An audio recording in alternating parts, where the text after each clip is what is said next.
നമസ്കാരം പ്രിയപ്പെട്ടവരെ, ലീഗൽ സെല്ലിൻ്റെ മറ്റൊരു അധ്യായത്തിലേക്ക് നിങ്ങൾക്ക് ഏവർക്കും സ്വാഗതം. അപ്പോൾ അതുപോലെ നിയമസംബന്ധമായ നമ്മുടെ സംശയങ്ങൾക്ക് മറുപടി നൽകാൻ എത്തിയിട്ടുള്ളത് അഡ്വക്കേറ്റ് ഷംസുദ്ദീൻ കരുനാഗപ്പള്ളി. സാർ നമസ്കാരം.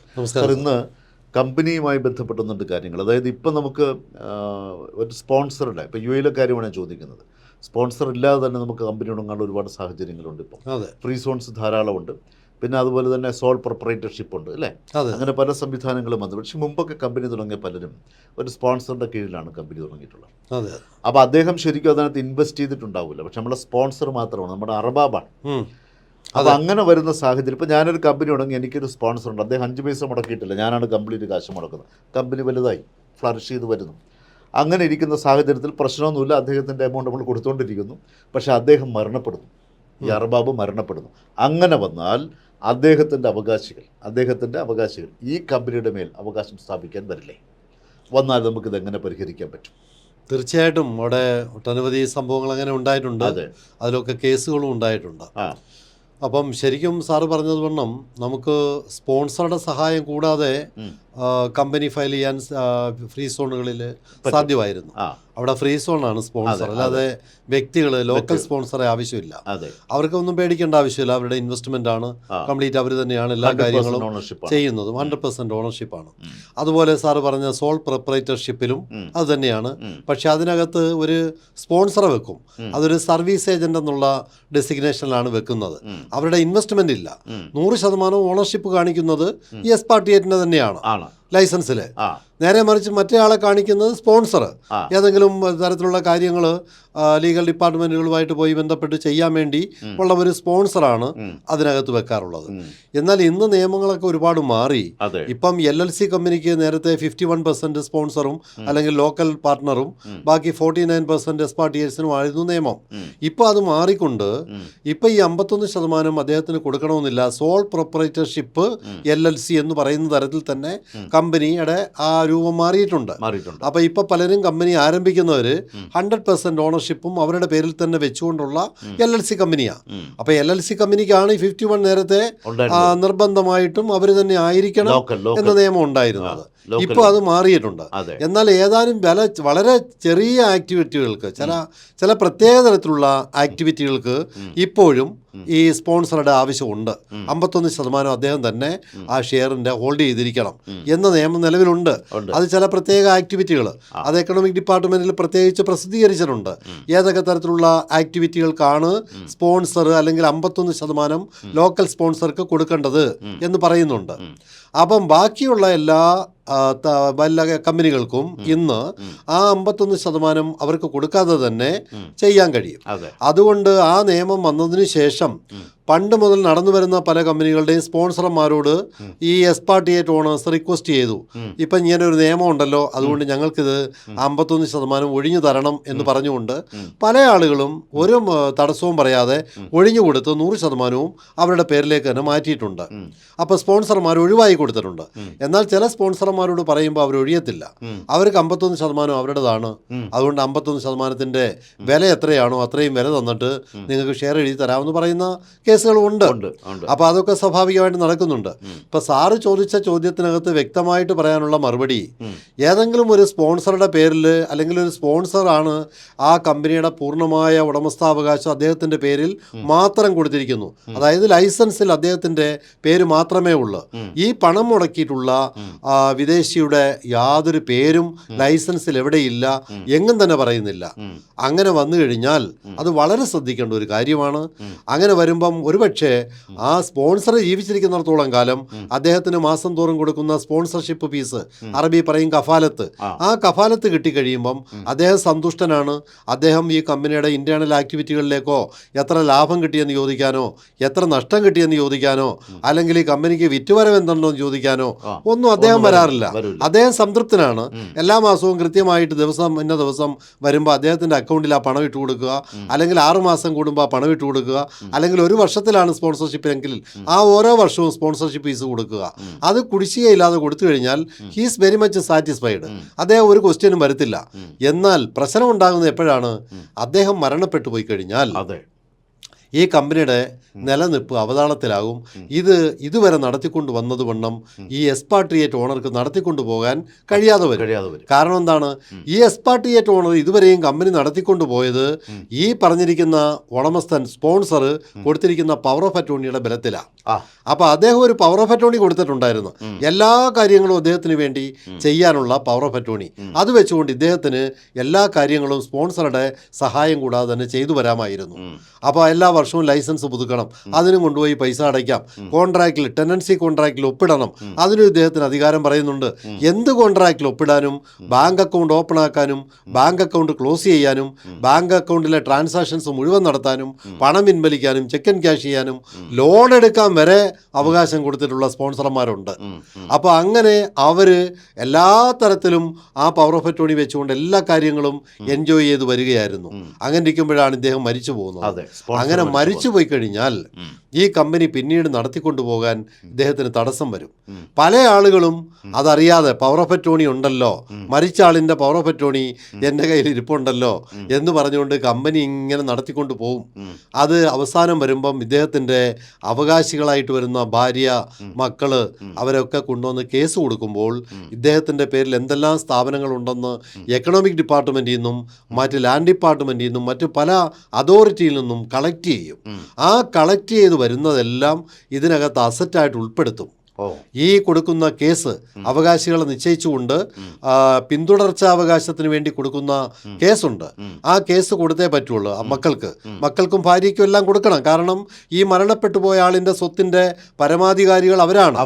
അപ്പോൾ അവർക്ക് ഓരോരുത്തർക്കും ഇത്ര വീതം കൊടുക്കാനുണ്ടെന്ന് കോടതി തീർപ്പ് കൽപ്പിക്കും. അത് എന്തിനകത്താണ് തീർപ്പ് കൽപ്പിക്കേണ്ടത്? സ്വത്തിൽ. അപ്പോൾ സ്വത്തിൻ്റെ മൊത്തം ഡീറ്റെയിൽസ് ഈ കോടതിയുടെ മുമ്പിൽ കൊണ്ടുവരണം. എന്തെല്ലാം വണ്ടികൾ സഹിതം, ബാങ്ക് അക്കൗണ്ട് സഹിതം, കമ്പനിയുടെ ഷെയർ സഹിതം, ലാൻഡ് ഉണ്ടെങ്കിൽ അത്, വീടുകളുണ്ടെങ്കിൽ വീട്, എല്ലാത്തിൻ്റെയും ഡീറ്റെയിൽസ് ഇൻഹെറിറ്റൻസ് കോടതിയുടെ മുമ്പിൽ കൊണ്ടുവരണം. അതിന് പറയുന്ന അറബി പറയുന്ന വാക്ക് തരിക്കാത്ത് ഇൻഹെറിറ്റൻസ്, പിന്തുടർച്ചാവകാശം. ആ കോടതിയിലാണ് ഇത് കൊണ്ടുവരേണ്ടത്. അങ്ങനെ കൊണ്ടുവന്നു കഴിയുമ്പോൾ ഇതെല്ലാം പരിശോധിക്കാനായിട്ട് എക്സ്പെർട്ടിനെ വിടും, ഇതിന് ഓരോന്നിൻ്റെയും വില കണ്ടുപിടിക്കാൻ. അപ്പം ചെല്ലുമ്പോൾ ഈ കമ്പനി ഒരാൾ നടത്തിക്കൊണ്ടിരിക്കുകയാണ്. അപ്പം ഈ കമ്പനിയിൽ ഈ ആൾ മരിച്ചതിന് ശേഷം ഒരുപക്ഷെ 1 വർഷം കഴിഞ്ഞായിരിക്കും ഈ നടപടിക്രമം തുടങ്ങുന്നത്. അപ്പോൾ ആ 1 വർഷം വരെ നടത്തിയിട്ടുള്ള കംപ്ലീറ്റ് കാര്യങ്ങളുടെ കണക്കും കാര്യങ്ങളും എല്ലാം ഈ എക്സ്പെർട്ട് ചോദിക്കും. വേണമെങ്കിൽ എക്സ്പെർട്ടിന് പറയാം, ഈ മരിച്ച പവർ ഓഫ് അറ്റോർണി വെച്ചുകൊണ്ട് ഒരാൾ മരിക്കുമ്പോൾ അദ്ദേഹം കൊടുത്ത പവർ ഓഫ് അറ്റോർണി മരിക്കുകയാണ്. അത് ഈ നടത്തിക്കൊണ്ടുപോകുന്ന ആളിന് അതറിയില്ല. അദ്ദേഹം ആ പവർ ഓഫ് അറ്റോർണി വെച്ചുകൊണ്ട് മുന്നോട്ട് പോവുകയാണ്. അദ്ദേഹം ബാങ്കിൽ ആൾ മരിച്ചതായിട്ട് അറിയിപ്പിച്ചില്ല. ബാങ്കിൽ ആൾ മരിച്ചതായിട്ട് അറിയിപ്പിച്ചാൽ ആ അക്കൗണ്ട് പിന്നെ ഓപ്പറേറ്റ് ചെയ്യാൻ സാധ്യമല്ല. അല്ലെങ്കിൽ കോടതിയുടെ ഇൻഹെറിറ്റൻസ് കോടതിയുടെ പ്രത്യേക സാങ്ഷൻ എടുക്കണം. അത് ഈ മക്കൾക്കോ ഭാര്യയ്ക്കോ അവകാശികളായിട്ട് വരുന്ന ആളുകൾക്ക് മാത്രമായിരിക്കും കൊടുക്കുന്നത്, അല്ലാതെ പുറത്തു നിൽക്കുന്ന ഒരാളിന് കൊടുക്കത്തില്ല. അത് പറ്റില്ല. അപ്പം അവർ ശ്രദ്ധിക്കേണ്ട കാര്യം എന്താണെന്ന് വെച്ചാൽ, ഇങ്ങനെ ഉണ്ടാവുന്ന സാഹചര്യത്തിൽ അത്തരം തടസ്സങ്ങളെ നേരിടുന്നതിന് വേണ്ടി, അല്ലെങ്കിൽ ഉടമസ്ഥൻ എവരാണെന്ന് പ്രൂവ് ചെയ്യുന്നതിന് വേണ്ടി ചെയ്തു വെക്കേണ്ട കാര്യം, ഈ സ്പോൺസർ ജീവിച്ചിരിക്കുന്ന കാലത്ത് തന്നെ ഒരു എഗ്രിമെൻ്റ് ഉണ്ടാക്കി ഒപ്പിട്ട് വെക്കണം. ഇതുപോലെ ഞാനൊരു പൈസ പോലും ഈ കമ്പനിയിൽ ഇൻവെസ്റ്റ് ചെയ്തിട്ടില്ല, മുഴുവൻ ഇൻവെസ്റ്റ്മെൻറ്റും എൻ്റെതാണ്. സ്പോൺസർ പറയുന്നു 1 പൈസ പോലും ഞാൻ മുടക്കിയിട്ടില്ല. നേരെ മറിച്ച് ഇൻവെസ്റ്റ് ചെയ്തിരിക്കുന്ന മൊത്തം ഈ എക്സ്പാട്രിയേറ്റ് ആയിട്ടുള്ള വിദേശത്തു നിന്ന് വന്ന ആളാണ് പണം മുഴുവൻ മുടക്കിയിട്ടുള്ളത്. ഞാൻ വെറും ഒരു സ്പോൺസറാണ്. എന്നാൽ എൻ്റെ പേരിൽ ഒരു ട്രസ്റ്റി എന്ന തരത്തിലാണ് അദ്ദേഹം ഈ കമ്പനി രജിസ്റ്റർ ചെയ്ത് 100% ഓണർഷിപ്പ് എൻ്റെ പേരിൽ തന്നിരിച്ചിട്ടുള്ളത്. അതുകൊണ്ട് എനിക്ക് ഈ കമ്പനിയുടെ യാതൊരു അസറ്റിലും ഒരവകാശവും ഉണ്ടാകുന്നതല്ല. എൻ്റെ മക്കളും, ഞാൻ മരണപ്പെട്ടു കഴിഞ്ഞാൽ എൻ്റെ മക്കളും അത്തരത്തിലുള്ള ഒരവകാശങ്ങളും ഈ സ്വത്തിൽ ഉന്നയിക്കാൻ പാടില്ല. അത് ബന്ധപ്പെട്ട കോടതികൾ പരിഗണിക്കേണ്ടതാണ്. ഇതൊരു രേഖയായിട്ട് പരിഗണിക്കേണ്ടതാണ്. അത് ഞാൻ സമ്മതിച്ച് യാതൊരു സമ്മർദ്ദമോ യാതൊരു ഭീഷണിയോ മറ്റൊരു പ്രലോഭനങ്ങൾക്കും വഴങ്ങാതെയാണ് ഞാൻ ഈ എഗ്രിമെൻ്റ് ഒപ്പിട്ട് കൊടുക്കുന്നത്. അങ്ങനെ ഒരു എഗ്രിമെൻ്റ് ഒപ്പിട്ട് മേടിച്ചു വെച്ചാൽ 2 സാക്ഷികളെ കൊണ്ടും കൂടെ ഇംഗ്ലീഷിലും അറബിക്കിലും ഉണ്ടാക്കി മേടിച്ചു വെച്ച് കഴിഞ്ഞാൽ നമുക്ക് പിടിച്ചു നിൽക്കാനുള്ള ഒരു തുമ്പായി. ഇത് വെച്ചുകൊണ്ട് നമുക്കൊരു കോടതിയിൽ കേസ് ഫയൽ ചെയ്യാം. ഉടമസ്ഥാവകാശം ഡിക്ലെയർ ചെയ്ത് കിട്ടാൻ വേണ്ടി ആ കോടതി പരിഗണിക്കും. ഒന്നാമതായിട്ട് ഈ രേഖ. രണ്ടാമതായിട്ട് അദ്ദേഹത്തിന് സ്പോൺസർഷിപ്പ് കൊടുക്കുന്ന എന്തെങ്കിലും റെസീപ്റ്റുകൾ ഉണ്ടോ? അപ്പൊ സ്പോൺസർഷിപ്പ് 6 മാസത്തിലൊരിക്കലാണ് കൊടുക്കുന്നതെങ്കിൽ, അല്ലെങ്കിൽ മാസം തോറും കൊടുക്കുന്നതാണെങ്കിൽ, അപ്പോഴൊക്കെ ഒരു വൗച്ചർ ഒപ്പിട്ട് വാങ്ങിച്ചു വെച്ചേക്കണം. പേയ്മെൻറ്റ് വൗച്ചർ എന്ന് വെച്ചാൽ ഈ കമ്പനിയുടെ ഇന്ന മാസത്തെ സ്പോൺസർ ഫീസ് ഇത്ര ഞാൻ കൈപ്പറ്റിയിരിക്കുന്നു, അത് ചെക്കും കൊടുക്കണം. ഇന്ന ചെക്കും പ്രകാരം കൈപ്പറ്റിയിരിക്കുന്നു. അല്ലെങ്കിൽ 6 മാസത്തിലൊരിക്കലാണെങ്കിൽ അപ്പോഴും ഒപ്പിട്ട് വാങ്ങിച്ചു വെക്കണം. വർഷത്തിലൊരിക്കലാണെങ്കിൽ വർഷത്തിലൊരിക്കൽ ഒപ്പിട്ട് വാങ്ങിച്ചു വെക്കണം. ഇത് വലിയൊരു രേഖയാണ്. ഈ പേയ്മെൻറ്റ് വൗച്ചർ അല്ലെങ്കിൽ നമ്മൾ സ്പോൺസർഷിപ്പ് എന്ന് പറഞ്ഞ് കൊടുക്കുന്ന ആ ചെക്ക് അതൊരു വലിയ രേഖയാണ് ഈ പറഞ്ഞ സാഹചര്യത്തിൽ. അപ്പോൾ കോടതിയിൽ സപ്ലിമെൻ്ററി ഇൻവെസ്റ്റ്മെൻറ്റ് എഗ്രിമെൻറ്റ് കൊണ്ടുവന്ന് ഹാജരാക്കുന്നു. അതിനോടൊപ്പം തന്നെ സ്പോൺസർ ഫീസ് കൃത്യമായിട്ട് കൊടുത്തിരുന്നു, മരിച്ചതിന് ശേഷമുള്ളത് മാത്രമേ കുടിശ്ശികയുള്ളൂ എന്ന് കാണിക്കാനുള്ള ഒരു രേഖ. പിന്നെ നമുക്ക് ഇദ്ദേഹത്തിന് കൊടുത്തിരിക്കുന്ന പവർ ഓഫ് അറ്റോർണി, ആ പവർ ഓഫ് അറ്റോർണി വെച്ചുകൊണ്ട് ഞാൻ തന്നെയാണ് ഈ കമ്പനി പൂർണ്ണമായിട്ടും നടത്തിയിരുന്നത്, അദ്ദേഹം ഇതിൽ ഇടപെട്ടിട്ടില്ല. പിന്നെ ഓഡിറ്റ് റിപ്പോർട്ടും കാര്യങ്ങളും ഉണ്ടെങ്കിൽ അതെല്ലാം, അതുപോലെ തന്നെ പിന്നെ ബാങ്ക് അക്കൗണ്ട്, ബാങ്കിലെ കംപ്ലീറ്റ് കാര്യങ്ങൾ ഞാൻ തന്നെയാണ് ചെയ്തിരുന്നത്. ടെനൻസി കോൺട്രാക്റ്റ് ഞാൻ തന്നെയാണ് ടെനൻസി കോൺട്രാക്റ്റ് ഒപ്പിട്ടിരുന്നത്. ഇത്രയും കാര്യങ്ങളൊക്കെ കോടതിയെ ബോധ്യപ്പെടുത്താൻ കഴിഞ്ഞു കഴിഞ്ഞാൽ ഉടമസ്ഥൻ നമ്മളാണെന്ന് കോടതി ഡിക്ലെയർ ചെയ്യും.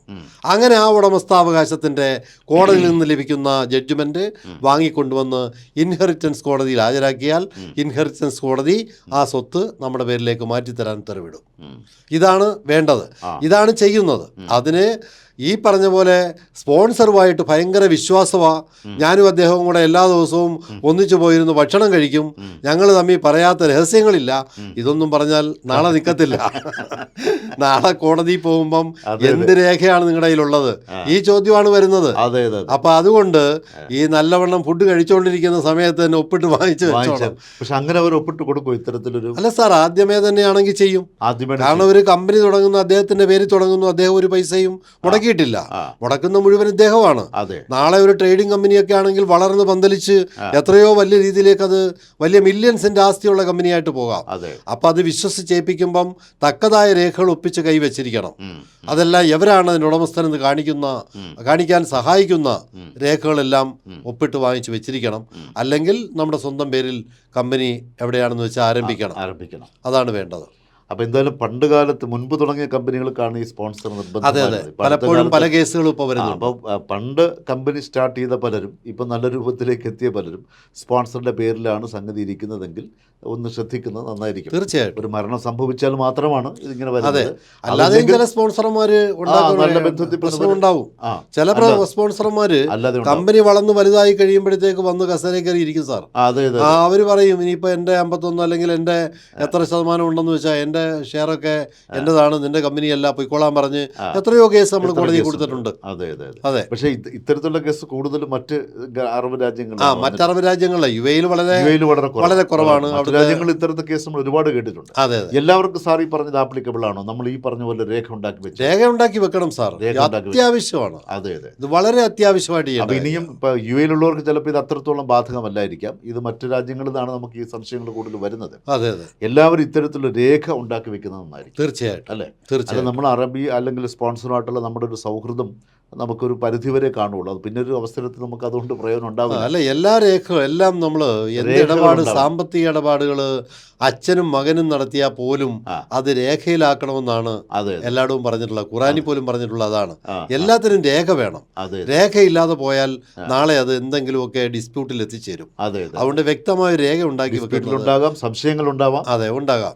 സംശയങ്ങളാണ് ഏറ്റവും കൂടുതൽ. അതെ. അപ്പം അതുകൊണ്ട് എന്തായാലും ഒരു സ്പോൺസറുടെ കീഴിൽ, അതായത് ഒരു ലോക്കലിൻ്റെ കീഴിലാണ് നമ്മൾ ഉദ്ദേശിക്കുന്നത്.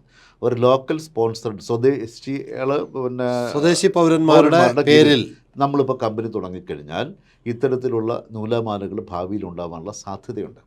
അതുകൊണ്ട് ഇത്തരത്തിലുള്ള രേഖകൾ ഉണ്ടാക്കി വെക്കണം എന്നാണ് നമുക്ക് ഈ ഒരു കാര്യത്തിൽ ഇതുമായി ബന്ധപ്പെട്ട് ചോദിച്ച സംശയത്തിന് മറുപടിയായിട്ട് നൽകാനുള്ളത്. നിങ്ങൾക്ക് ഏവർക്ക് മനസ്സിലായി കാണും എന്ന് വിശ്വസിക്കുന്നു. നിയമസംബന്ധമായ നിങ്ങളുടെ സംശയങ്ങൾ 0091-843-2424-843 എന്ന നമ്പറിൽ വാട്സ്ആപ്പ് സന്ദേശമായി അയയ്ക്കുക.